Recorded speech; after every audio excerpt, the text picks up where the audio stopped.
Okay, so who says protesting doesn't get you anywhere? If you are violent enough, loud enough, angry enough, have Al Sharpton inciting you enough, you too can land on the cover of Time magazine. But, not just any cover of Time magazine. I'm talking the big one. Time's Person of the Year cover, or should I say, Persons of the Year. Think it can't happen? Just remember where you heard it first. To Katrina Pearson, who says she would not be at all surprised if those Ferguson rioters end up on the cover of that esteemed issue. Then what, Katrina? What does that tell you? Well, I think it tells us that liberals know far and well how to continue to use media and culture to further their agenda. They have created this narrative that on the other side, no one is taking advantage of. This is an opportunity. If I'm chairman of the RNC, Neil, I'm sponsoring Facebook ads. I'm sponsoring Twitter ads saying, good for you, Time magazine. Let's elevate these protesters and say, this is what happens with failed liberal policies.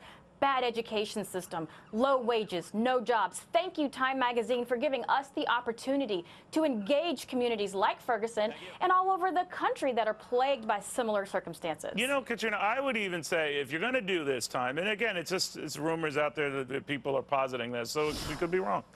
But I would say, you know who I'll make the Persons of the Year? All those who didn't pick up a rock and fling it at a store or ignite a minority-owned business. I would recognize the overwhelming majority of Americans of all colors who did not immediately have a violent response. I would put them on the cover, but again, I'm not in the magazine cover business.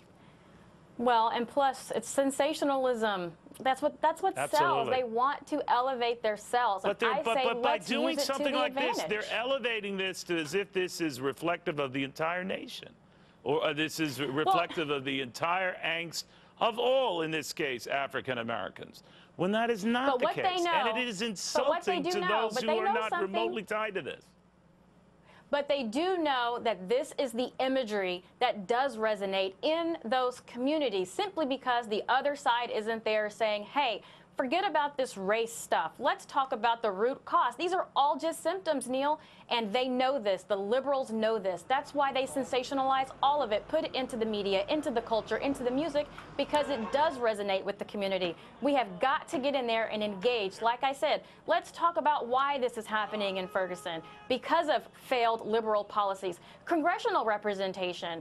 Lacey Clay has a 14% rating on a Liberty scorecard. Someone who funds climate change and supports amnesty, which decreases wages and takes away African-American jobs. We should use this to our advantage and educate the people in Ferguson and then give them our policies that are pro-prosperity and anti-poverty. Well, don't hold your breath on that particular cover, but we shall see. We could all be surprised in a couple of weeks. Katrina, thank you, as always.